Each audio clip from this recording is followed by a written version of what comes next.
తాకట్లో ఉన్న మీ బంగారాన్ని విడిపించి ఆ రోజు ఆన్లైన్ రేటుకి కొంటాం. Sharma gold company. నమస్కారం, వెల్కమ్ టు సుమన్ టీవీ. నేను గీతాంజలి. ప్రభుజీ నమస్కారం అండి. హరే కృష్ణ. హరే కృష్ణ.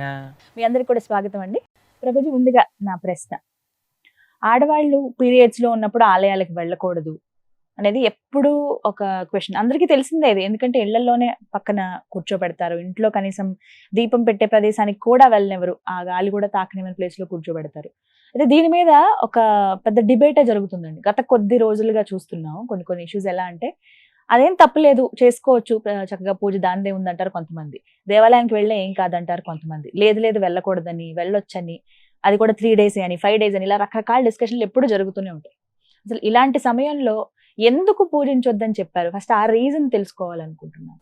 ఇప్పుడు ఒక మాతృమూర్తిగా మీకు తెలుసు, ఆ సమయంలో we don't feel like doing anything. Doctors అందరూ ఏమంటారంటే రెస్ట్ తీసుకోండి అని చెప్తారు. బీ కంఫర్టబుల్, బీ హ్యాపీ అని అంటారు. శాస్త్రం కూడా ఒక మాతృమూర్తులకు ఉండే ఆ అవస్థని చూసి వాళ్ళు ఏమన్నారంటే కష్టపడాల్సిన అవసరం లేదు, గుడికి రావాల్సిన అవసరం లేదు, పూజలు పునస్కారాలు అంటే ప్రొద్దున పూట లేవాలి, తల స్నానాలు చేయాలి, తర్వాత మీకు తెలుసు కదా ఎంత శుచి మడి, ఇవన్నీ కావాలి, ఇవన్నీ వద్దు, హాయిగా మీరు భగవన్నామం చేసుకోండి. భగవన్నామానికి ఏ అవస్థలో ఉన్నా సరే ఏం పర్వాలేదు. ఇప్పుడు చూడండి, ద్రౌపదీదేవి వస్త్రాభరణాని కోసం కురుసభకి లాగినప్పుడు అదే అవస్థలో ఉండింది. కానీ ఆవిడ హే ద్వారకా నిలయాచ్యుత గోవింద పుండరీకాక్ష అంటే భగవంతుడు రాలేదండి. అంతలో లేదు నేను 5 రోజుల తర్వాత వస్తానన్న. పరమాత్మకి ఏమీ డిఫరెన్సియేషన్ లేదండి. మనకి సామాజికంగా, మానసికంగా, ఆరోగ్యపరంగా ఆలోచించి ఒక వ్యవస్థ పెట్టారు. ఇప్పుడు చూడండి, ఒక వ్యక్తి మరణించాక కొన్ని రోజుల పాటు ఆరాధన చేయకూడదు, 10 రోజులు. ఎందుకంటే వాళ్ళు ఎక్సెసివ్ గా బాధలో ఉంటారు ఆ సమయంలో. ఇప్పుడు పూజ చేయాలి, దీపం పెట్టాలి, అవి చేయాలి, ఇవి చేయాలి అంటే వాళ్ళు ఆ బాధలో చేయలేరేమో అని ఈ 10 రోజులు చేయకనానా అని చెప్పారు. నీకు 25 రోజులు ఆరాధన చేసుకోవడానికి, 25 రోజుల్లో నేను గుడికి వెళ్ళను, కానీ ఇదే టైంలో గుడికి వెళ్తాను. కొన్ని ఆలయాలలో స్త్రీలని అలౌ చేయరు అని, కొన్ని ఆలయాల్లో నియమాలు ఉన్నాయి, వాళ్ళ నియమాలు. లేదు, మేము వెళ్ళి తీరుతాం. శబరిమల ఎక్కడ మనకి కొన్ని ఆలయాలు ఉన్నాయి, అక్కడ కేవలం స్త్రీలే ఆరాధన చేస్తారు, స్త్రీలకి ఎలౌడ్ ఉంటుంది, పురుషులకి ఎలౌడ్ ఉంటుంది. కొన్ని దగ్గర వ్యవస్థని గౌరవించడం, భక్తి అంటే ఏంటో తెలుసా అండి? శాస్త్రాన్ని గౌరవించడం, వ్యవస్థని గౌరవించడం, ఇది అన్నిటికంటే ముఖ్యంగా మనం తీసుకోవాలి. ఎప్పుడైతే మనం పెద్దల పట్ల నమ్మకం ఉంటుందో, పెద్దలు చెప్పిన మాట ఎప్పుడైనా సరే మనకి మంచిది మనం యాక్సెప్ట్ చేయడం ఫస్ట్ లక్షణం అన్నమాట. కాబట్టి ప్రతిదానికి మనం రెబెల్ అయిపోయి నేను ఇది చేసే తీరుతాను అని అనుకుంటే ఇంకా అలాంటి వాళ్ళని ఎవరు కాదు. కానీ ఆలయంలో కొన్ని వ్యవస్థలు ఉన్నాయి, శుచి, శుభ్రత, అవన్నీ ఉంటాయి. వాటన్నింటినీ పాటించుకొని ఒక 5 days రెస్ట్ తీసుకొని చక్కగా భగవన్నామం చేసుకుంటూ ప్రవచనం వింటూ ఉండండి, భగవద్గీత భాగవతం వింటూ ఉండండి. భగవన్నామం చెప్పడానికి, ప్రవచనాలు వినడానికి ఎటువంటి ప్రాబ్లం లేదు. చక్కగా 24 గంటలు భగవన్నామ స్మరణ చేసుకోవచ్చు. ఆ సమయంలో చక్కగా ప్రవచనాలు వినటం, దాంట్లో ఎటువంటి ప్రాబ్లం లేదు. 2 విషయాలు చేయకుండా ఏంటి అంటే భగవంతుడి ఆరాధన, ఆలయానికి వెళ్ళటం, ఈ 2 ఆపేసెంట్ మిగతా అన్ని చేసుకోండి బ్రహ్మాండం. తెలిసి తెలియకుండా ఒకవేళ ఆలయంలో ఉన్నప్పుడు అలా జరిగింది అనుకోండి, తెలియక చేసిన తప్పుకి అయిపోయింది నువ్వు పదా అని పట్టుకుంటాడండి భగవంతుడు. కృపా స్వరూపం, భక్తవాత్సల్యుడు అండి ఆయన. తెలియక చేయని తప్పుకి ఏమీ ప్రాబ్లం ఉండదు. తెలిసి తప్పు చేయకూడదు, అది గుర్తుపెట్టుకో. ఆ సమయంలో కనీసం మీరు దైవనామ స్మరణ కూడా చెయ్యొద్దు, ఏ చాంటింగ్స్ గానీ ఏవి చెయ్యొద్దని కొంతమంది. భగవన్ నామానికి, మంత్రం కాదు, భగవన్ నామానికి ఎటువంటి రూల్స్ కూడా లేవు. హరే కృష్ణ కృష్ణ కృష్ణ హరే హరే, హరే రామ రామ రామ హరే హరే, ఇది షోడసాక్షర నామ్నాం కలి కల్మషనాశనం నాతర పరతరోపాయ సర్వవేదేషు దృశ్యతి. ఈ నామాన్ని మీరు ఎంత చేస్తే అంత మంచిది, బ్రహ్మాండంగా చేసుకోవచ్చు, ఎటువంటి ప్రాబ్లం లేదు. కాబట్టి శాస్త్ర, మన ధర్మము వాజ్ జస్ట్ కన్సిడరేట్. కాబట్టి ఆ శాస్త్రాన్ని ఇచ్చిన ఆ వాక్కుని మనం గౌరవిస్తూ మనం ఆలయానికి, భగవత్ సేవకి, భగవత్ ప్రత్యక్ష ఆరాధనకి దూరంగా ఉండి భగవన్నామస్మరణకి, భగవంతుడు చెప్పిన చక్కటి ప్రవచనాలు వినటంలో ఎటువంటి ప్రాబ్లం లేదు. చక్కగా విజయ ప్రభుజీ. మరి కొందరు ప్రశ్నలు అడిగేందుకు సిద్ధంగా ఉన్నారు. ముందుగా మీ పేరు, ఎక్కడి నుంచి వచ్చారు, మీ ప్రశ్న. హరే కృష్ణ గారు, నా పేరు వీర్నాథ్, మేము ఇక్కడ హైదరాబాద్ వస్తున్నాం. సో నా ప్రశ్న ఏంటంటే, ఆలయాలకు వెళ్ళినప్పుడు హారతిపల్లెంలో దక్షిణ వేయకపోతే కొంతమంది అర్చకులు తక్కువ చూపుతో చూస్తారు, అంటే మా భక్తుల మనోభావాలు దెబ్బతినేలా చూస్తారు. సో దీని కారణంగా పేదవారి రావడం సంఖ్య తగ్గిపోతూ వస్తుంది. సో దీనికి మీరు ఏం చెప్తారు? నేను ఒక విషయం చెప్తానండి. ఆలయంలో అర్చకత్వం చేయటము, భగవంతుడిని చూసుకోవటం, భగవంతుడికి ప్రొద్దున్నుంచి రాత్రి దాకా కైంకర్యములు చేయటం, వచ్చే వందలాది మంది భక్తులకి తీర్థ ప్రసాదాలు ఇవ్వటం, ఆలయంలో ఉండే ఉత్సవాలు చూసుకోవటం ఎంత కఠినమైన విషయం తెలుసా అండి? మనము ఎక్కడికి వెళ్ళినా సరే, ఇప్పుడు ఒక హోటల్కి వెళ్ళారనుకోండి, వాళ్ళు అడక్కకుండా మనం టిప్ పెట్టేసి వస్తాం. హోటల్ వాడు ఎంత డబ్బులు అక్కడ వేస్తే హోటల్లో బేరం ఆడతారా మీరు ఎప్పుడైనా? ఇది 250 రూపాయలు కట్టలేను, 200 కడతానండి అంటారా? లేదండి, మేము టిప్ ఇవ్వకుండా హోటల్ నుంచి వస్తారు చాలా మంది. అదొక ప్రెస్టేజ్ గా, తప్పకుండా నేను ఇంత టిప్ ఇస్తాను, పక్కన వాడు ఇంత ఇస్తే నేను ఇంత ఇస్తాను అని పెట్టేసి వస్తాను.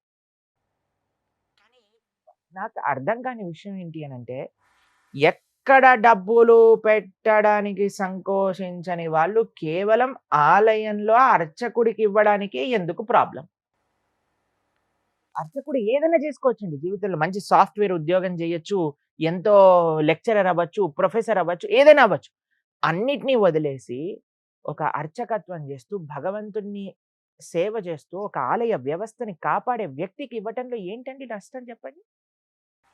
అన్ని చోట్ల ఇస్తున్నామే, మనం ఆలయంలో ఎందుకు ఇవ్వద్దు? నిజంగా చెప్పాలి అని అంటే, ఇప్పుడు ఒకళ్ళు చెప్తుంటే మేము విన్నాం, అర్చకులకి ఇప్పుడు పెళ్ళి అవ్వటం చాలా కష్టం అంట.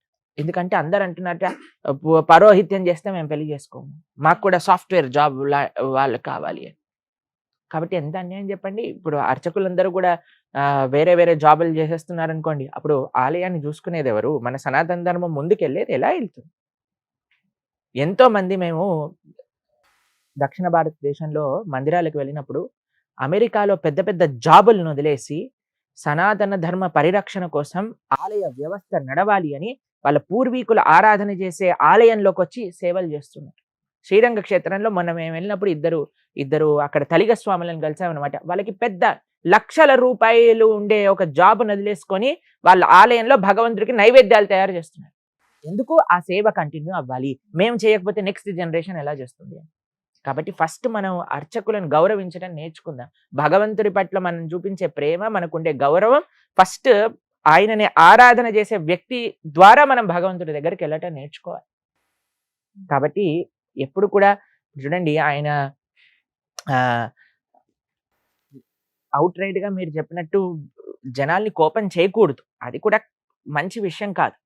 కానీ మనమే ప్రేమతో ఆ అర్చకుడికి ఇచ్చి దండం పెట్టి, అయ్యా నువ్వు నిరంతరం 24 గంటలు భగవంతుడి సేవ చేస్తున్నావు కదా, నీ ఆశీర్వాదం ఉంచు, నువ్వు బాగుండాలి అని ఒక 10 రూపాయలు మీకు తోచినంత డబ్బులు ఇవ్వటంలో ఏంటండి కష్టం చెప్పండి?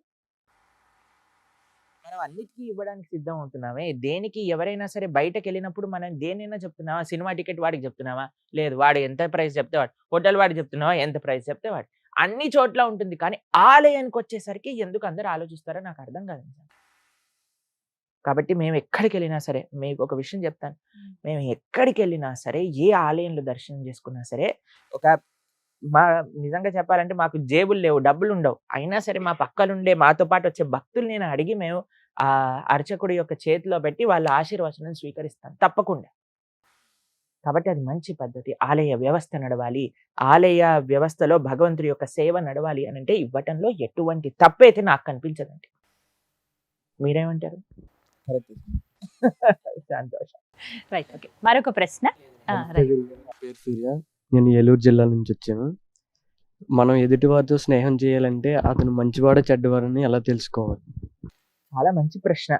Qualities. Friend in need is a friend in deed అని అంటారు. ఇప్పుడు చూడండి, మనకేమనిపిస్తుందంటే ఫ్రెండ్షిప్ లో మనం ఏం చేసినా నువ్వే తోపురా, నువ్వే హీరోరా, నువ్వేది కావాలంటే అది చేయరా అని మనల్ని ఇచ్చేసే వాళ్ళే మనకి నిజమైన ఫ్రెండ్ అని అనిపిస్తుందండి.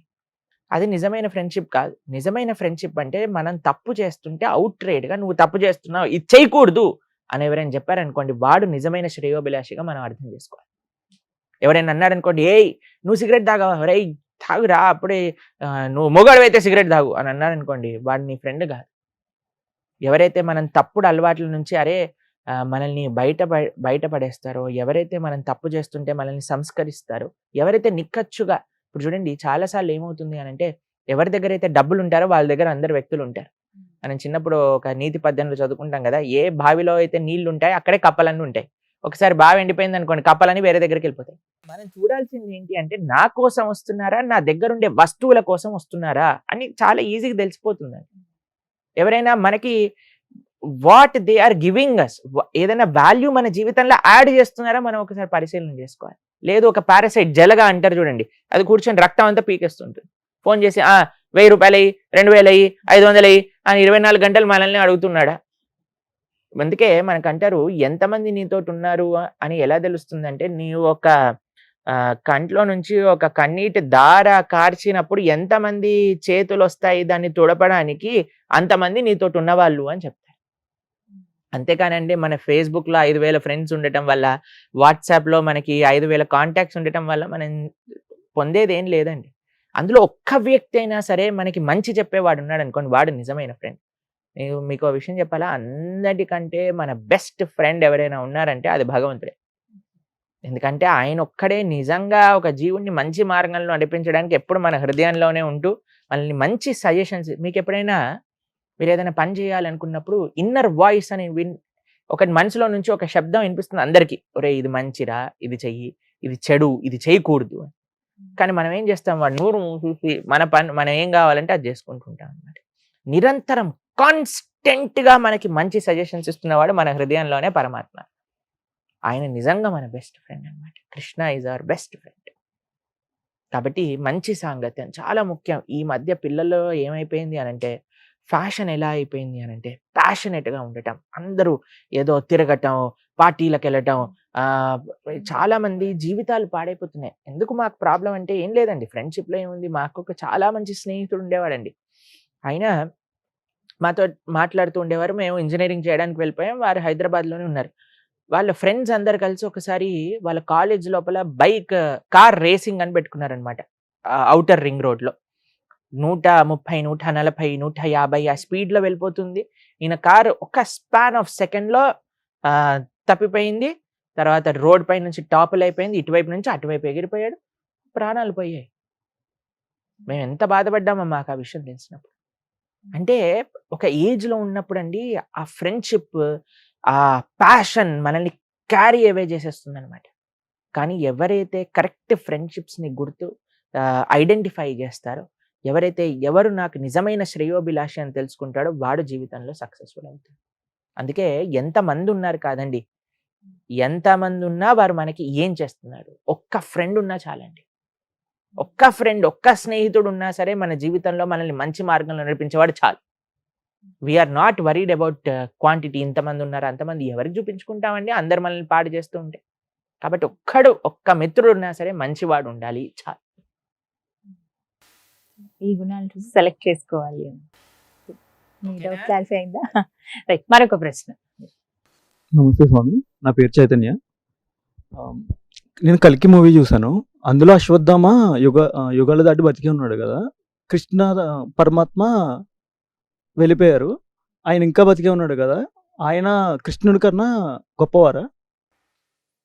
అంటే మనకి చిరంజీవులు అని మనం వింటూ ఉంటాం కదా, కొన్నిసార్లు మీరు ఉంటే సప్త చిరంజీవులు అంటారు, తర్వాత అమరులు అని అంటారు, దేవతల్ని అమరులు అంటారు, మరణం లేని వాళ్ళు అని అంటుంటారు. కొన్నిసార్లు మానవుడిని మృత్యలోకానికి చెందినవాడు అని అంటారు. మానవుడికి మరణం ఉంది, దేవతకి మరణం లేదు. ఇంకో విషయం చెప్తాను, మానవుడికి మరణం ఉంటుంది, పుట్టిన ప్రతివాడు చావక తప్పదు. దేవతల సంగతి ఏంటి, వాళ్ళు స్వర్గంలో ఈ అమృతాన్ని తాగుతూ ఉంటారు కదా, మరి వాళ్ళకి మరణం లేదా అని అంటే దేవతలు కూడా మరణించాలి. దేవతలు కూడా వాళ్ళ పోస్ట్ లో నుంచి తొలగిపోయి క్షీణే పుణ్యే మర్త్యలోకం విశంతి అని అంటారు. ప్రతి ఒక్క దేవత కూడా వాళ్ళ కాలమానం బట్టి 100 ఏళ్ళు వాళ్ళు బతుకుతారు. అయిపోగానే మళ్ళీ మానవుడు గాను ఏ జన్మ వాళ్ళకి రాసుంటే ఆ జన్మకు పుట్టాల్సిందే. చిరంజీవుల సమయం ఏంటి అనంటే, చిరంజీవులు ప్రళయం అయ్యేంత వరకు బ్రతికుంటారు, ప్రళయంలో వాళ్ళు కూడా వెళ్ళిపోతారు. ఎప్పటికీ మరణం లేకుండా ఉండే వ్యక్తి భగవంతుడు మాత్రమే. గజేంద్రుడు అందుకే లోకంబులు లోకేశులు తెగిన తుది అలోకంబగు పెంచీకటి నవ్వండెవ్వడు ఏకాకృతినై వెలుగుండో అతనినే సేవింతుండంటే. కాబట్టి మనం సేవ చేయాల్సింది కేవలం భగవంతుని మాత్రం. ఇంకెవ్వరిని మనం సేవ చేయాల్సిన అవసరం లేదు. ఎందుకంటే ప్రతి ఒక్కళ్ళు వాళ్ళ వాళ్ళ సమయం బట్టి వెళ్ళిపోవాల్సిందే. మనుషుడు ఇన్ని సంవత్సరాలకు వెళ్ళిపోతే, దేవతలు అన్ని సంవత్సరాలకు వెళ్ళిపోతారు, చిరంజీవులు అన్ని సంవత్సరాలకు వెళ్ళిపోతారు. కేవలం భగవంతుడు, భగవంతుడి యొక్క లోకంలో ఉండే పార్షదులు మాత్రమే శాశ్వతం, ఇంకెవ్వరు శాశ్వతం కాదు. కాబట్టి ఇందాక మీరు అన్నట్టుగా కృష్ణుడు వెళ్ళిపోయాడు, అశ్వత్థామ ఉన్నాడు అని అంటే ఏం లాభం? కృష్ణుడు వెళ్ళిపోయింది ఏదో శరీరాన్ని విడిచిపెట్టలేదు. కృష్ణో స్వదాగోపగతే అని అంటుంది భాగవతం. ఆయన స్వలోకానికి, ఆయన గోలోకానికి చేరుకున్నారనమాట. కాబట్టి అశ్వత్థామ ఉన్నాడు, ఆయన సరే వెళ్ళిపోవాల్సిందే. అశ్వత్థామ చేసిన పనులు ఏంటో తెలుసా అండి మీకు? ఎంత అన్యాయమైన పని చేశాడో తెలుసా అశ్వత్థామ? కురుక్షేత్ర యుద్ధంలో అంత అయిపోయాక ఆయన ఒక టెంట్ లో ఉన్నాడనమాట. సాయంత్రం పూట టెంట్ లో ఉంటే ఇలా చూస్తూ ఉన్నాడు. ఒక చెట్టు పైన ఒక పెద్ద పక్షి వచ్చి, చిన్న చిన్న పక్షులు ఉన్నాయన్నమాట, చీకటి సమయంలో తినేసింది. తినేయంగానే వీడు అనుకున్నాడు, ఇది నాకు ఒక డివైన్ ఇంటర్వెన్షన్ నా జీవితంలో, నేను కూడా వెళ్ళిపోయి. యుద్ధ నీతి ఏంటంటే సూర్యాస్తమయం అయిపోయాక మళ్ళీ మనం యుద్ధం చేయకూడదు. అయితే ఏం పర్వాలేదు, ఇది నాకు ఒక ఐడియా అని అనిపించి ఏం చేశాడంటే పాండవులు ఉండే ప్రదేశానికి వెళ్ళాడు. వెళ్ళి 5గురు ఇలా పడుకున్నారనమాట. పడుకోగానే వాళ్ళ 5గురు ఒక తలలు తెగ్గొట్టేశారు. తెగ్గొట్టి 5గురు తలలు తీసుకొని దుర్యోధనుడి దగ్గరికి వెళ్తారు. నేను 5గురు పాండవుల్ని చంపేశా అనగానే చాలా ఆనందపడతారు దుర్యోధనుడు. కానీ వీడికి పాండవుల్ని చంపేంత సీన్ లేదు అశ్వత్థామకి.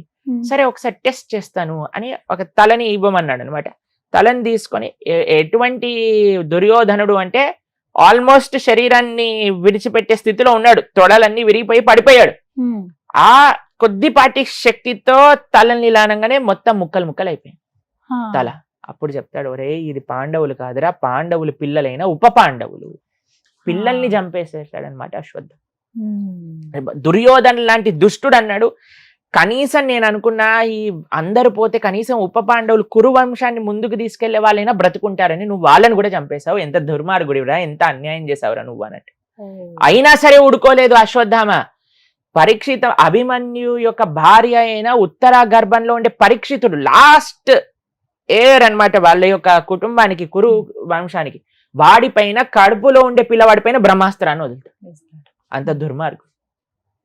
కాబట్టి కానీ ద్రౌపదీదేవి పరమ భాగవతోత్తమరాలు కాబట్టి క్షమించేసేయి అని చెప్పగా కృష్ణుడు ఆయన పైన ఉండే మణిని తీసేసి, మెల్టింగ్ ఫార్మ్ తెలుసు కదా మీకు, అశ్వత్థామ మెల్ట్ అయిపోతూ ఉంటారనమాట శరీరం. అయినా సరే ఆయనకి ఇంతకు ముందు ఉన్న వరం చేత ఆయన తిరుగుతూ ఉంటారు అలా. కాబట్టి చిరంజీవి అవ్వటం పెద్ద గొప్ప విషయం ఏం కాదండి. మీకు ఒక విషయం చెప్తాను. శాస్త్రంలో ఒక లోమస మహర్షి అని ఒకళ్ళ గురించి చెప్తారు. ఆయన ఎటువంటి కుటీరం ఉండేది కాదట, ఎప్పుడు కూడా అరణ్యంలో తిరుగుతూ ఉండేవారట జపం చేసుకుంటూ భగవన్నామని. అయితే అందరు ఋషులు మునులు అడిగేవాళ్ళట, అయ్యా నువ్వు కుటీరం కట్టుకోవచ్చు కదా, ఆశ్రమంలో ఉండొచ్చు కదా అంటే, నాకు టైం లేదు అనేవాళ్ళట.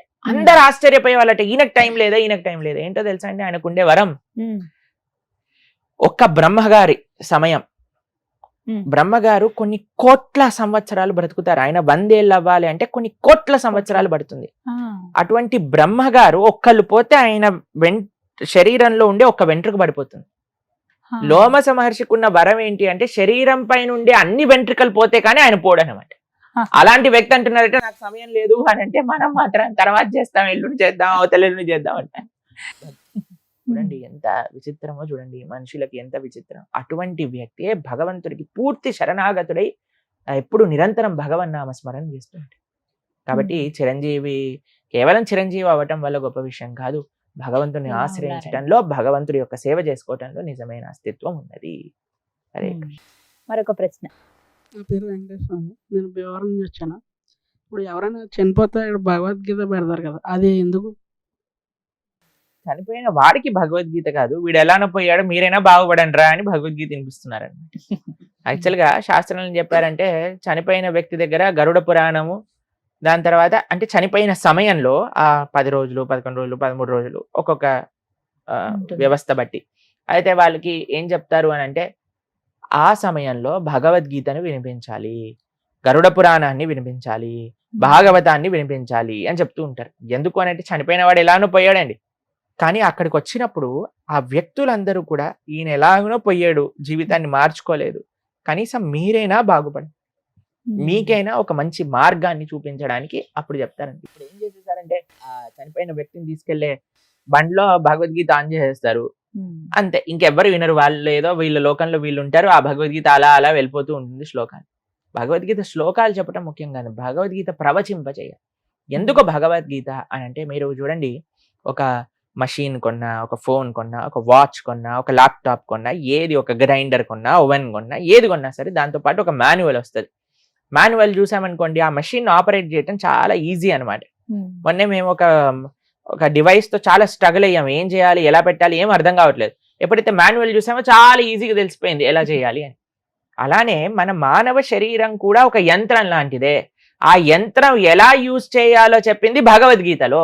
మానవ శరీరానికి ఒక మాన్యువలే భగవద్గీత. ఈ వ్యక్తి ఎలానో పోయాడు, బాగుపడలేదు, కనీసం వచ్చిన వారైనా వింటారేమో. ఎందుకంటే అండి, ఒక వ్యక్తి చనిపోయినప్పుడు ఆయన వ్యక్తిని కాల్చేటప్పుడు అందరికీ ఒక రకమైన వైరాగ్యం కలుగుతుంది. చూసారా, ఈయన ఇంత సంపాదించాడు, ఏమి తీసుకెళ్ళలేదు, ఏమి పట్టుకొని వెళ్ళలేకపోయాడు, అన్నిటిని ఇక్కడే వదిలేశాడు, కనీసం బట్టలు కూడా ఉండవండి, అలా కాల్చేస్తాడు వ్యక్తిని. కాబట్టి ఏది మనతోటి రాదు. తల్లి గర్భం నుండి ధనము తేడెవ్వడు, వెళ్ళిపోయేడి నాడి వెంటరాదు.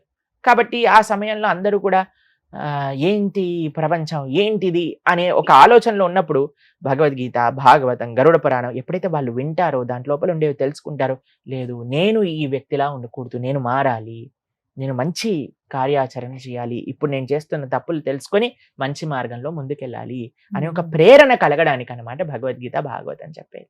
కాబట్టి కేవలం ప్లే చేయకూడదండి. ఒక మంచి భక్తుణ్ణి, శాస్త్ర పరిజ్ఞానం కలిగిన పండితుణ్ణి తెచ్చి భగవద్గీత, భాగవతమో, గరుడ పురాణమో ప్రవచింపజేస్తే అందరు వచ్చి కూర్చొని విని వారు జీవితాన్ని మార్చుకుంటే మంచిది. అందుకోసం భగవద్గీత చెప్పించండి అని చెప్తారు.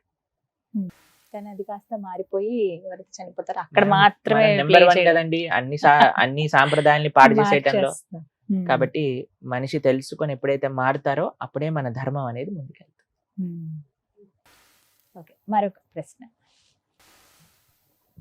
హరే కృష్ణ గురుజీ, నా పేరు గణేష్, సత్యసాయి జిల్లా నుంచి వచ్చాను నేను. నా ప్రశ్న ఏంటంటే, మానవులు చనిపోయాక కొంతమంది స్వర్గానికి వెళ్తారు, కొంతమంది నరకానికి వెళ్తారు కదా.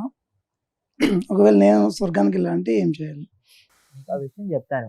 స్వర్గం ఎలా ఉంటుంది, నరకం ఎలా ఉంటుందో మీకు అర్థం చేస్తాను. తర్వాత మీరు ఎక్కడికి వెళ్ళాలో చెప్పండి.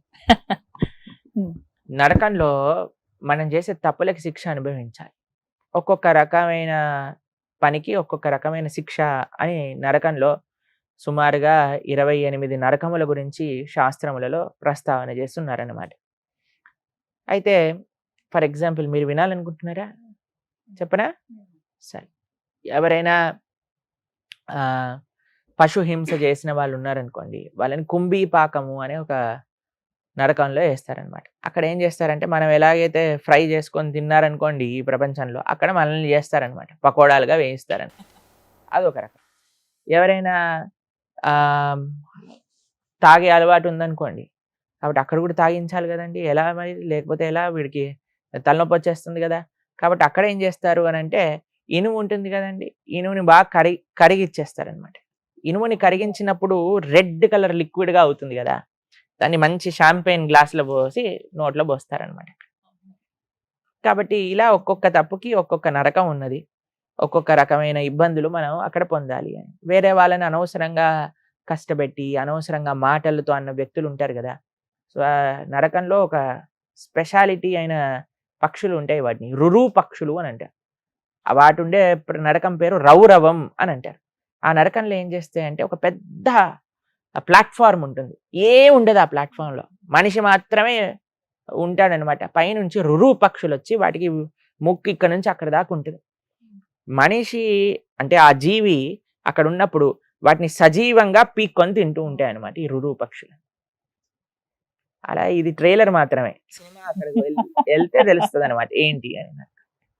కాబట్టి ఇలా చాలా నరకాలు ఉంటాయి. ఇది నరకం యొక్క ప్రస్తావన. స్వర్గం ఎలా ఉంటుందో చెప్తాను. ఇప్పుడు నువ్వు వారం రోజులలో కష్టపడ్డ డబ్బులన్నీ పెట్టుకొని, ఈ వారం చాలా టైర్డ్ అయిపోయాను, నా ఫేవరెట్ సినిమా, నా ఫేవరెట్ హీరో సినిమా రిలీజ్ అయింది కాబట్టి నేను కొనుక్కొని సినిమాకి వెళ్తాను అని సినిమా కొనుక్కొని, పాప్కార్న్ కొనుక్కొని, కూల్ డ్రింక్ కొనుక్కొని అన్ని కూర్చొని చూసాం అనుకోండి, చాలా మంచి సినిమా అనుకోండి. ఏమనిపిస్తుంది నీకు? సినిమా అయిపోయాక అబ్బో అయిపోయిందా, అప్పుడే అయిపోయింది ఏంటి, ఇక్కడ కూర్చున్నాను అయిపోయింది, అంతేనా? ఎంజాయ్ చేసావు, కానీ ఏమైపోయింది, ఇంత తొందరగా అయిపోయిందా అని అనిపిస్తుంది. అంతేనా? స్వర్గంలో ఎలా ఉంటుందట, నువ్వు భూలోకంలో ఇంత పుణ్యం చేశాను అనుకోండి, స్వర్గంలో నీ అనుభవం ఇంతసేపే ఉంటుంది. నువ్వు ఇక్కడ ఇంత పాపం చేసావు అనుకోండి, నరకంలో కష్టం ఇంత అనుభవించాల్సి వస్తుంది. దానికి రెట్టింపు కష్టం నరకంలో అనుభవించాల్సి వస్తుంది. ఇంత పుణ్యం చేసావు అనుకోండి, స్వర్గంలో ఇంతే అనుభవించాల్సి వస్తుంది. ఈ రెంట్లో ఏది బాగుందంటే రెండూ బాగాలేదు, రెండూ మంచిది కాదు. అందుకే మనకంటారు స్వర్గము వద్దయ్యా నీకు నరకము వద్దు. ఈ రెండు ప్రదేశాలు చాలా మటుకు చాలా మంది రిలీజియన్స్ లో కేవలం స్వర్గం నరకం ప్రస్తావనే ఉంది, అండ్ హెవెన్. అవునండి. కానీ మన సనాతన సంస్కృతిలో ఒక స్పెషల్ ఆఫర్ ఉంది. ఏంటో తెలుసా అండి? స్వర్గము వెళ్ళినా వేస్టే, నరకము వెళ్ళినా వేస్టే. భగవంతుడి యొక్క లోకానికి వెళ్తే, ఏ లోకానికి వెళ్ళినా సరే, ఆ బ్రహ్మ భువనాలోక పునర్ ఆవృత్తిను అర్జున మాముపేత్యతు కౌంతేయ పునర్జన్మ న విద్యతే. భగవంతుడు శ్రీకృష్ణ పరమాత్మ ఉన్న ప్రదేశానికి వెళ్ళారనుకోండి, మళ్ళీ తిరిగి రావాల్సిన అవసరం ఉండదు. ఆ పరమాత్మ లోకంలో ఒక విచిత్రం ఉంది. ఏంటో తెలుసా అండి? అక్కడ మనకి కష్టం లేదు, ఇసుమంత కష్టం కూడా ఉండదన్నమాట. ఆ లోకం ఎటువంటిది అని అంటే కేవలం అత్యున్నతమైన ఆనందంతో కూడుకున్న లోకం. టైం బౌండరీ లేదు. స్వర్గంలో నీ టైం అయిపోయిందని బయటపడేస్తాడు స్వర్గంలో ఉండేవాళ్ళు, తన్ని మరి బయటకు వెళ్ళగొట్టేస్తారు అన్నమాట. అయిపోయింది నీ టైం, పో కిందికి భూలోకంలోకి వెళ్ళి మళ్ళీ ఇక్కడికి వచ్చి ఇక్కడ అనుభవించు అని చెప్తారు. అని ఒక్కసారి మనం వైకుంఠానికి వెళ్ళాం అనుకోండి, అక్కడ నుంచి మళ్ళీ కిందికి రాము. వైకుంఠంలో నిరంతరం భగవంతుడి యొక్క సేవ చేసుకుంటూ ఉండొచ్చు. కానీ ఇక్కడికి వెళ్ళటం చాలా కష్టం. అమెరికాకి వీసా రావాలంటే చాలా కష్టం చూడండి. అలా వైకుంఠానికి వీసా రావాలి అంటే చాలా కష్టపడాలి. ఏం కష్టపడాలి అని అంటే ధార్మికంగా ఉండాలి. ఈ కలియుగంలో కలోదోష నిదేరాజన్ అస్తి ఏకోన్మహాన్ గుణాన్ కీర్తనాతేవ కృష్ణస్య ముక్త సంగ పరం వ్రజేత్ అని అంటే, వైకుంఠానికి వీసా కావాలి అంటే భగవంతుడి యొక్క నామ నిరంతరంగా జపం చేయాలి, మంచి ఆచరణ ఉండాలి, మంచి వ్యక్తుల యొక్క సాంగత్యంలో ఉండాలి, మంచి గురువుని ఆశ్రయించాలి, చక్కగా భగవద్భక్తి మార్గంలో ముందుకెళ్ళాలి. అప్పుడు స్వర్గం వద్దు మనకి, నరకం వద్దు, వైకుంఠానికి వెళ్ళచ్చు. సరే, మరొక ప్రశ్న. గురూజీ, నా పేరు శివ, పెద్దపల్లి డిస్ట్రిక్ట్ నుంచి వచ్చాను. నా ప్రశ్న ఏంటంటే, ఇప్పుడు నిత్యం దేవాలయానికి వెళ్ళేటప్పుడు మనం మాంసాహారం తింటే దేవాలయకు రావద్దని చెప్పేసి అంటారు. ఇప్పుడు రాముడు అలాంటి వాడే మాంసాహారం తినని చెప్పేసి అంటారు. ఇప్పుడు మన దేవాలయాలు కూడా దేవుని దగ్గర మాంసంతో మేకతోటి చేస్తారు కదా. అలాంటప్పుడు భక్తులు మేము పోతే మమ్మల్ని లోపలి గుడిలోకి రానివ్వరు. సో అది రీజన్ దేవుడు రావద్దని చెప్పేసి అన్నారా? భక్తులం భక్తులు అన్న మరుక్షణం ఎవరిని హింస పెట్టని ప్రవృత్తి కలిగిన వాడే భక్తుడు. ఇప్పుడు చూడండి, మీరు ఒక వ్యక్తి అన్నారనుకోండి, నాకు మీరంటే చాలా ఇష్టం అండి అని అన్నారనుకోండి, మీ పిల్లలు రాగానే పాట్ అని చంప మీదకి వెళ్ళి ఒకటి లాగి పెట్టారనుకోండి, అప్పుడు మీరు ఏమంటారు? ఓ నా భక్తుడు ఇరా నాన్న తండ్రి, ఏం పర్వాలేదు అంటారా? ఏమంటారు మీరు? జాగ్రత్తగా ఉండు, నా పిల్లవాడినని నువ్వు నా ఇట్లా పలకరిస్తున్నావు అంటారు. అంతేనా అండి?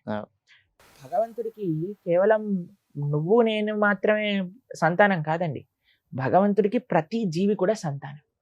అందరినీ సృష్టించింది భగవంతుడేనా అండి?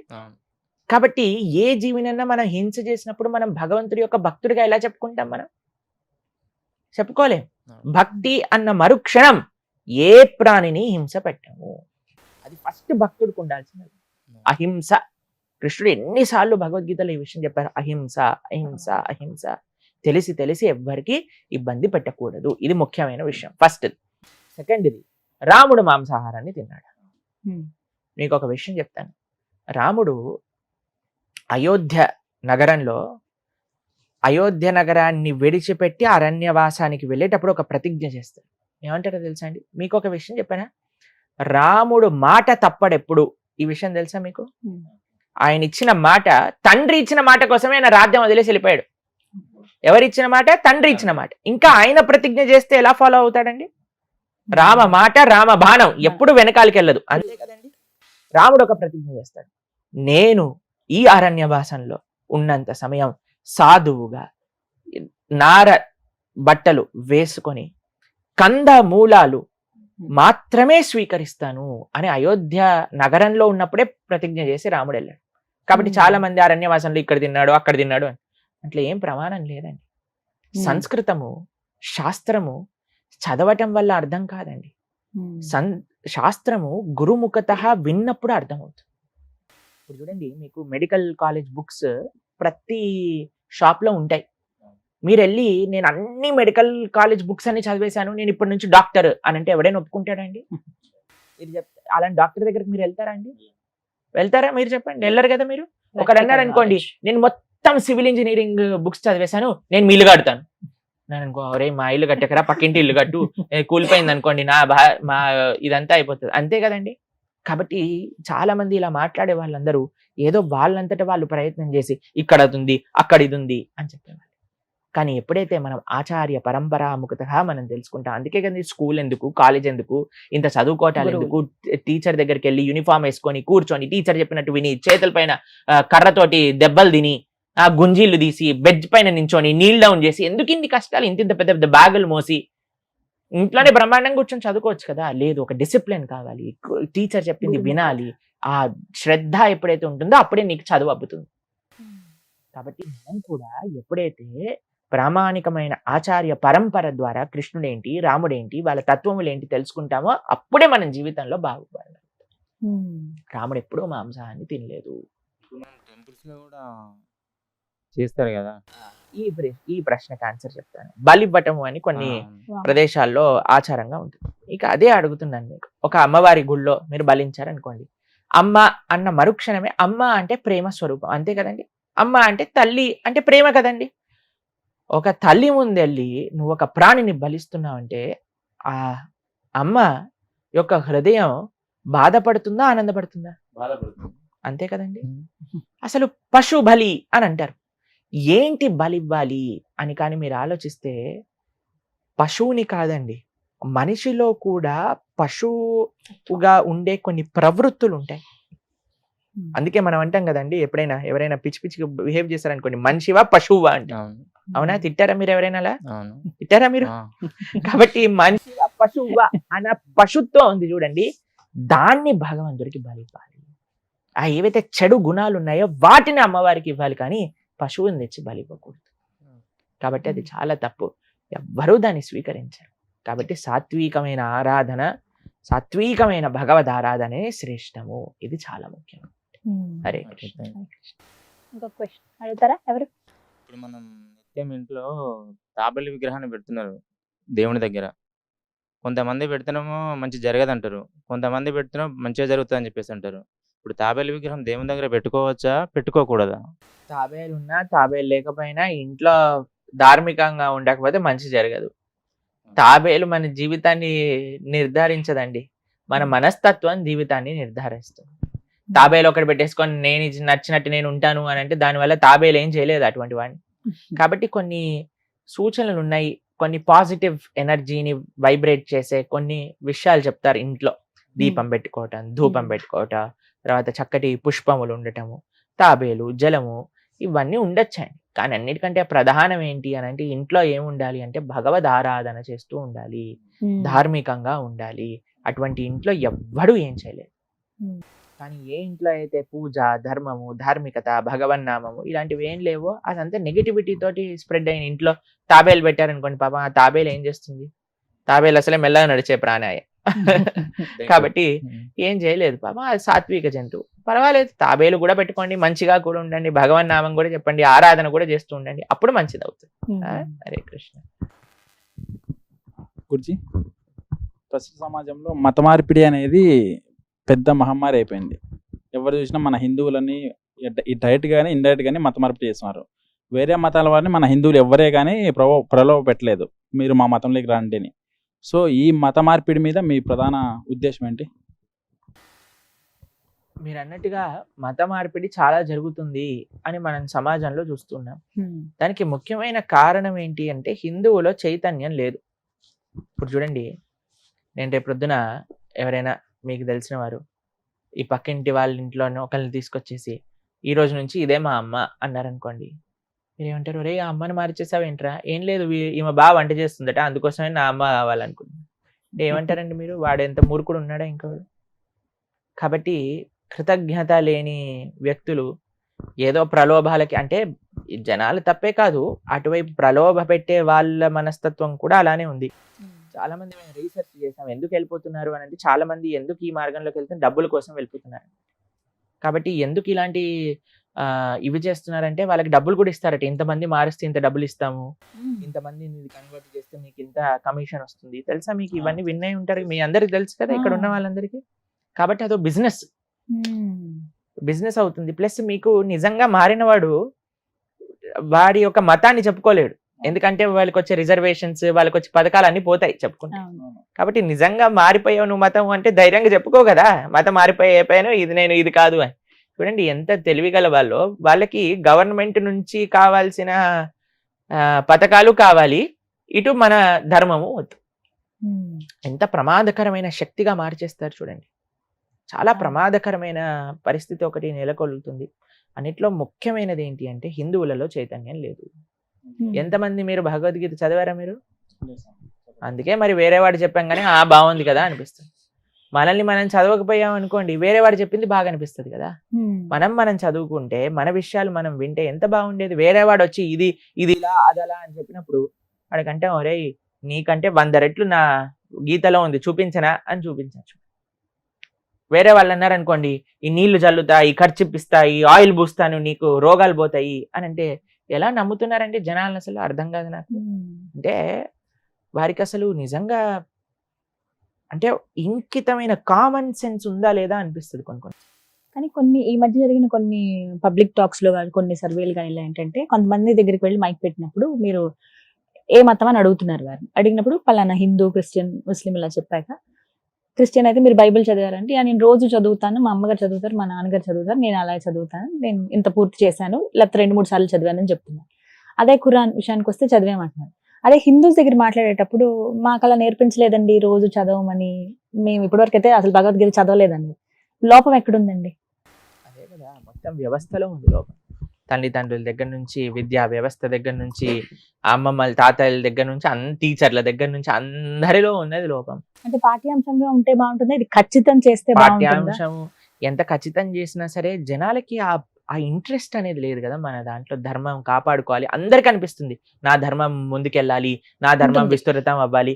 వాళ్ళు ఆల్ రాంగ్ మీన్స్ యూజ్ చేస్తున్నారు. ఒకడు గన్ను పట్టుకుంటున్నాడు, కత్తి పట్టుకుంటున్నాడు, ఇంకొకడు ఆయిల్ పట్టుకుంటున్నాడు, ఖర్చు పట్టుకుంటున్నాడు, నీళ్లు పట్టుకుంటున్నాడు. వాళ్ళ ప్రయత్నం వాళ్ళు హుక్ ఆర్ క్రుక్ అని ప్రయత్నం చేస్తున్నారు. కానీ మన ధర్మం ఎప్పుడు అలాంటి పైశాచికమైన పనులు చేయలేదు. మన ధర్మం సాత్వికంగా ఎంతో మంచిగా ప్రవచన మార్గంతో ధర్మాన్ని పరీక్షించుకోవాలని. కానీ ప్రవచనానికి వచ్చేవాడు ఎవడు? అందరికీ బిగ్ బాస్ చూడాలి, అందరికీ వెబ్ సిరీస్ చూడాలి, అందరికీ ఇన్స్టాగ్రామ్ లో రీల్స్ చూడాలి.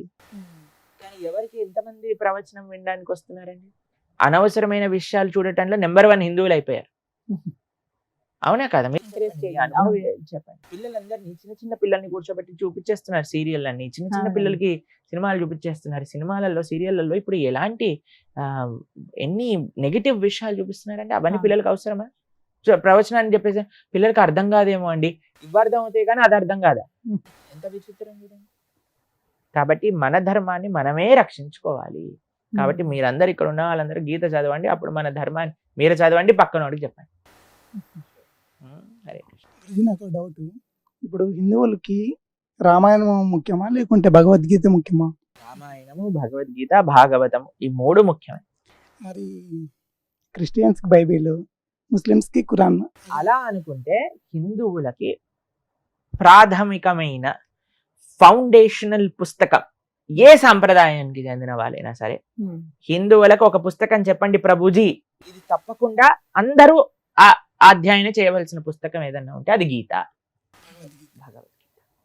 శంకరాచార్యుల నుంచి మొదలు పెట్టుకుంటే అందరు ఆచార్యులు చెప్పిన విషయం ఒకటే, భగవద్గీత హిందువులకి ప్రాథమిక అన్నిటికంటే ముఖ్యమైన గ్రంథము.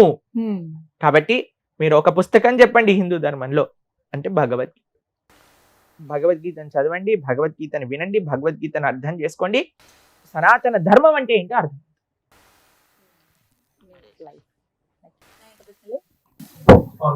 చనిపోయిన ఆత్మ వేరే లోకానికి చేరుతుంది కదా, ఇక్కడ మనం పిండ ప్రదానం చేయడం వల్ల ఆత్మ ఎలాంటి లాభం? చేస్తే వేరే లోకంలో అమెరికాలో నీ ఫ్రెండ్ ఉన్నాడు అనుకోండి, లేదా మీకు చుట్టం ఉన్నారనుకోండి, ఆయనకి ఇండియన్ కరెన్సీలో డబ్బులు వేస్తే అక్కడ డాలర్లలో ఆయన డ్రా చేసుకుంటున్నాడు కదా. అలానే ఇక్కడ మనం పిండ ప్రదానం చేస్తే ఆ లోకంలో ఆ లోకం కరెన్సీగా మారుతుంది అనమాట. ఎందుకు చేయాలి అని అంటే ఇప్పుడు ఒక కృతజ్ఞతా భావం, అరే మన తల్లి తండ్రి నన్ను ఇంత పెంచారు కదా, వారికి ఒక మంచి చేయాలి, వారిని గుర్తుంచుకోవటం. సనాతన ధర్మము ఎంతో చాలా విశిష్టం అండి, చాలా విలక్షణమైనది. ఎందుకంటే ఆత్మ యొక్క శ్రేయస్సు ఎక్కడున్నా సరే ఆ ఆత్మ కోసం ఇస్తున్నా. ఆ వ్యక్తి వేరే జన్మలో ఉండొచ్చండి, కానీ పితృదేవతలందరికీ కూడా ఒక హెడ్ ఉంటాడు, ఆయమాన్ అని. ఆయన ఏం చేస్తారంటే పిల్లలు చేసే ఆ తర్పణాలు కానీ, ఆ కార్యములు కానీ, ఆ పుణ్యాన్ని మొత్తం కూడా తీసుకొని ఒక బ్యాంక్ లో పెట్టుకుంటారు అనమాట. మళ్ళీ ఈ జీవుడు వచ్చేసరికి ఈ పుణ్యాన్ని యాడ్ చేస్తారు దాంట్లో. యాడ్ చేసి అప్పుడు వాడు క్యాలిక్యులేట్ చేస్తారు, ఎన్ని రోజులు నరకంలో ఉండాలి, ఎన్ని రోజులు స్వర్గంలో ఉండాలి, ఎన్ని రోజులు ఇక్కడ బాధలు అనుభవించాలి. కానీ మనం ఎప్పుడు కూడా మన తల్లిదండ్రుల్ని తలుచుకుంటూ మంచి భగవద్భక్తిపరమైన కార్యములు చేస్తూ మంచి ధార్మికమైన కార్యక్రమాలు. చాలా మంది ఏం చేస్తారంటే చనిపోయిన వాళ్ళకి పూజ చేస్తూ ఉంటారు. చేయకూడదు. కానీ చనిపోయిన వాళ్ళకి పూజ చేయాల్సిన అవసరం లేదు. చనిపోయిన వారి తరపున మనం భగవంతుడికి, అయ్యా నేను మా అమ్మగారి తరపున నాన్నగారి తరపున నీకు ఈ ఆరాధన చేస్తున్నా, దీంట్లో ఉండే నువ్వు వాళ్ళ యొక్క ఆత్మలకి శాంతిని చేకూర్చుగాక, వారిని మంచి సద్గతులు పొందేటట్టుగా దీవించుగాక, వారి తరపున యాజ్ అ రిప్రజెంటేటివ్ మనం చేయాల్సిన అవసరం ఉన్నదన్నమాట. కాబట్టి ఇది చాలా ముఖ్యం. కాబట్టి మనం ఏదైతే మన పితృదేవతల కోసం, ముఖ్యంగా తల్లిదండ్రుల కోసం కానీ పూర్వీకుల కోసం కానీ ఎప్పుడు ధార్మికంగా ఉండాలి, మంచి పనులు చేస్తూ ఉండాలి. మనం ఏ మంచి పని చేసినా, ఏ దైవ కార్యం చేసినా సరే వాళ్ళని తలుచుకుంటూ చేయాలన్నమాట. అది way of showing our gratitude to them. ఇది మర్చిపోకూడదు. చాలా మంది ఇప్పుడు ఏమంటున్నారో తెలుసా అండి, తల్లిదండ్రులు మేము అంతిమ సంస్కారాలు కూడా చేయము, ఆర్గన్ డొనేషన్ చేసేస్తాము పడేస్తాము అని. ఎందుకంటే వాళ్ళకి ఆ నమ్మకాలు లేదు. చాలా మంది తల్లిదండ్రులు వాపోతూ ఉంటారన్నమాట. కానీ సనాతన ధర్మంలో చాలా ముఖ్యం తల్లిదండ్రుల్ని గుర్తించుకుంటూ వాళ్ళ కోసం మనం ధార్మికంగా ఉండటము అని. గురుజీ, శ్రీరాముల వారికి ప్రియభక్తుడైన హనుమంతు గారు ఇంకా అక్కడ బతికే ఉన్నారు, హిమాలయం ఉన్నారు, ఇంకా భూమి మీద ఉన్నారు, మనం తలుచుకున్న వెంటనే వస్తారు అనేది ఒకటి ఉంది. సో హనుమంతుల వారు నిజంగానే బతికే ఉన్నారా? రఘునాథ కీర్తనం తత్ర తత్ర కృతమస్తకాంజలిం బాష్పవారి పరిపూర్ణలోచనం మారుతీం నమః రాక్షసాంతకం. ఇక్కడ మనం రామ రామ రామ అన్నా సరే మన పక్కనే వచ్చి హనుమ కూర్చుంటాడు. హనుమ చెప్పింది ఎక్కడ ఎక్కడ ఎత్ర ఎత్ర రఘునాథ కీర్తనం తత్ర తత్ర. అది కూడా మామూలుగా కూర్చోడట. కృత మస్తకాంజలి, చేతులు జోడించి బాష్పబారి పరిపూర్ణ లోచన, నేత్రం నుంచి రాముడి పట్ల ఉండే ప్రేమను అసురు ధారలుగా కారుతూ కారుతూ, అయ్యో వీళ్ళు రాముడి గురించి మాట్లాడుకుంటున్నాడు, రామనామని చెప్తున్నారు, రామాయణం పఠిస్తున్నారు అనే ప్రేమతో ఉంటాడట హనుమ. కాబట్టి హనుమ ఎప్పటికీ రామనామం ఎంతవరకైతే భూమిపైన ఉంటుందో అంతవరకు హనుమ ఉంటాడు. ఎంతవరకు రామ భక్తులు ఉంటారో అంతవరకు హనుమ ఉంటారు. ఎంతవరకు రామాయణం చదువుతారో అక్కడి వరకు రామచంద్రమూర్తి ఉంటారు అనమాట. హనుమ ఉంటాడు. అందుకే భక్తులందరికీ చాలా మందికి చాలా ప్రియం హనుమ అంటే. ఎందుకు అంటే చాలా యాక్సెసిబుల్ అనమాట, చాలా యాక్సెసిబుల్ ఆయన యొక్క భక్తి. చూడండి హనుమ దగ్గర ఒక స్వరూపం మీరు హనుమని చూస్తారు. ఒక దాంట్లో గద పట్టుకుంటాడు, ఒక చేత్తో సంజీవని పర్వతం పట్టుకుంటాడు, హృదయంలో రామచంద్రమూర్తి సీతమ్మ తల్లి ఉంటారు. ఏమి సూచిస్తున్నారు హనుమ అంటే, ఒక చేతిలో మనకి ధర్మాన్ని సంరక్షించడానికి కావాల్సిన శక్తి ఉండాలి. అది ఎలా వస్తుంది? మనం చేసే ఆధ్యాత్మిక సాధన వల్ల వస్తుంది. తర్వాత ఇంకో చేతిలో ఏమి ఉండాలి? సంజీవని. సంజీవని అంటే ఏంటి? రాముడు హనుమకిచ్చిన సేవ. ప్రతి ఒక్కరికి శక్తి కావాలి, సేవ కావాలి, మూడవది హృదయంలో భక్తి కావాలి. ఈ మూడిటికి ప్రతిరూపమే హనుమ. కాబట్టి హనుమ యొక్క ఆరాధన, హనుమకి ప్రార్థన చేయాలి నిరంతరం. స్వామి నీకున్న భక్తిలో ఒక చిన్న రేణు అంతా మనకు వచ్చినా సరే మన జీవితం తరించిపోతుంది అనమాట. కాబట్టి ఎక్కడెక్కడ హనుమంతుని యాక్సెస్ చేయాలంటే రాముడు భక్తుడిగా మారిపోవటం అంతే. హనుమ వచ్చి మన పక్కన ఉంటాడు. ఇప్పుడు మనం రాముడి గురించి మాట్లాడుతుంటే అక్కడెక్కడో ఉండుంటాడు, హనుమకు కూడా నమస్కారం చేసుకోవాలి ఒకసారి. హరే. కానీ హనుమాన్ అని అనగానే చదువుకునే రోజుల్లో ఎవరో ఒక అతను వెళ్ళి హిమాలయాల దగ్గర ఫోటో తీశారని ఒక ఫోటో బాగా వైరల్ అయిందండి. హనుమంతులు ఇప్పటికీ అలా ఉన్నారు, పుస్తకంలో రామ రామ అని ఇలా చదువుతున్నారు. ఉండటం వల్ల మనకేం వచ్చిందని మన పక్కన ఉన్నారని చెప్తే ఇంకా బాగుంది కదా. హనుమ ఉన్నాడు పక్కన, అది మనం యాక్సెస్ చేయాలని సులువుగా. పిల్లలకి పెద్దలకి అందరికి ఇష్టమే. ఎవరన్నా సరే రాముడు నామని చెప్పేవాడు ప్రతి ఒక్కడు హనుమకి ఫేవరెట్. కొంచెం భయం వేసినా ఫస్ట్ తలుచుకునేది ఆయన్నే కదండి. జై హనుమాన్. గురుజీ, త్రేతాయుగంలో రాముడు తండ్రి ఇచ్చిన మాట కోసం వనవాసం వెళ్ళాడు. కానీ ఇప్పుడు చూస్తే కొడుకులు తండ్రిని కాళ్ళతో తన్నేటోళ్ళు ఉన్నారు. అటువంటి వాళ్ళ కొడుకు నుంచి ఇటు మారడానికి కారణం ఏంటి? ఎందుకంటే ఆ తండ్రి రాముడు గురించి పిల్లలకి చెప్పలేదు కాబట్టి. ఎవరైతే పిల్లల్ని రామాయణం చెప్తూ రాముడు ఇలాంటి వాడు, కృష్ణుడు ఇలాంటి వాడు అని చెప్పి పెంచాను అనుకోండి, మనకి దుస్థితి వచ్చేది కాదు. ఎందుకంటే రామచంద్రమూర్తి తన తండ్రి ఇచ్చిన మాట కోసం జీవితంలో సకల ఆనందాలన్నీ వదిలేసుకొని వెళ్ళిపోయాడు. అన్నయ్య పోతున్నాడు కదా అని లక్ష్మణుడికి ఏం సంబంధం లేదు. పాపం ఈ లిటిగేషన్ లో ఆయన రాలేదు, ఆయన పేరే లేదు ఈ కేసులో. అయినా సరే ఆయనంతటా ఆయన నేను అన్నయ్య ఎక్కడ ఉంటే అక్కడే ఉంటాను అని ఈ ప్రపంచంలో అన్నా తమ్ముళ్ళు ఆస్తి కోసం చంపుకోవడానికి అయినా సిద్ధమయ్యే ఈ ప్రదేశంలో ఈ రోజులలో నాకొద్దంటే నాకొద్దు అని కొట్లాడుకున్నారు రామచంద్రమూర్తి భరతుడు. ఒకళ్ళు వచ్చి భరతుడికి ఇవ్వాలి అంటే నాకొద్దు మా అన్నయ్యది, నేను ఎప్పుడు కూడా మా అన్నయ్య దాసుడినే, మా అన్నయ్యకి ఇవ్వాలి. లేదు లేదు భరత నువ్వు తీసుకో, లేదు లేదన్నయ్య నువ్వు తీసుకో. పాపం లక్ష్మణస్వామి వెళ్ళి అమ్మని అడిగాడు. రాముడు అనుకున్నాడు అమ్మకి వెళ్ళి చెప్పు మీ అమ్మ పర్మిషన్ తీసుకొని రా అని. అమ్మ దగ్గరికి వెళ్తే అమ్మ అన్నది అయ్యా అమ్మ నేను వెళ్ళాలా రాముడితో, అడగటం ఏంటి అసలు, నువ్వు అడగటం తప్పు చేసావు. రాముడితో వెళ్ళాలి అని అడగకూడదు, వెళ్ళిపోవాలి. సరే నువ్వు అడిగావు కదా, నీకు ఇంకో విషయం చెప్తా. అయోధ్య మటవీం విద్ది రామం దశరథం విద్ది మాం విద్ది జనకాత్మజాం అయోధ్యాం అటవీం విద్ది అని చెప్పింది వాళ్ళమ్మ. ఏమని చెప్పిందో తెలుసా అండి సుమిత్రమ్మ? అయ్యా దశరథ మహారాజుని రాముల్లో చూసుకో, నన్ను సీతమ్మ తల్లిలో చూసుకో, అయోధ్యని అడవిలో చూసుకో, వెంటనే బయలుదేరి రాముడితో అని చెప్పి. ఎంత గొప్ప తల్లి చూడండి. అలా పెంచారు కాబట్టి పిల్లలు అలా అయ్యారు. ఈ రోజులలో మనము అనవసరమైన సినిమాలు సీరియళ్ళు ఇవి పెంచుతున్నాం కాబట్టి అందులో ఏం చూపిస్తారండి, ఏం చూపిస్తున్నారు చెప్పండి? కోడలు అత్తగారిని ఎలా చంపేసింది, అత్తగారు ఎలా ప్రతీకారం చూపించుకుంది, తర్వాత ఒకళ్ళ ఇంట్లో 10 మందిని పెట్టి వాళ్ళు ఎలా కొట్లాడుకుంటున్నారు, అది చూస్తే మన పరిస్థితి ఏమవుతుంది చెప్పండి? మనం కూడా అలానే తయారైపోతుంది. కాబట్టి ఏది మనం చూస్తామో, ఏది మనం వింటామో, ఏది మనం మాట్లాడతామో, ఎటువంటి వ్యక్తులతో ఉంటామో అలానే మన ప్రవృత్తి ఉంటుంది. కాబట్టి పిల్లలకి తల్లిదండ్రులకి నేను చేసే సిన్సియర్ చేతులు జోడించి చేసే రిక్వెస్ట్ ఏంటంటే పిల్లలకి రామాయణ భాగవతాదులు చెప్తూ పెంచండి.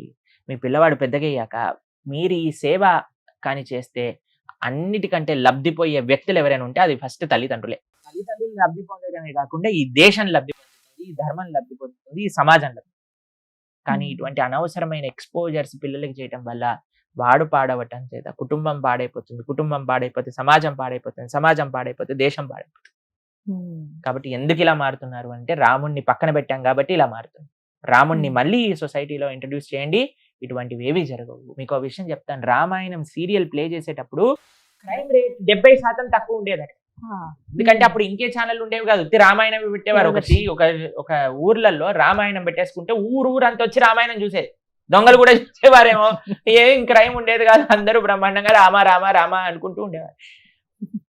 కాబట్టి ఏదైనా ఈ ప్రపంచంలో మనం వింటూ ఉంటాం రామరాజ్యం రావాలి, రామరాజ్యం రావాలి అంటే ఏంటి? రామరాజ్యం రావటం ఏంటి అంటే రాముడి యొక్క విలువలు అందరి లోపల ఉండాలి. రామాయణము రాముడి నడిచిన నడక, దాన్ని మనం ఇన్స్పిరేషన్ గా చూసుకొని రాముడు వెనకాల నడవాలి. అంతేనా? అరే ధన్యవాదాలు, మీ విలువైన సమయం ఇచ్చారు. వీళ్ళు అడిగిన ప్రశ్నలన్నిటి కూడా చాలా చక్కగా సమాధానం ఇచ్చారు. మిమ్మల్ని ఒప్పించుంటే క్షమించండి. హరే కృష్ణ. హరే కృష్ణ.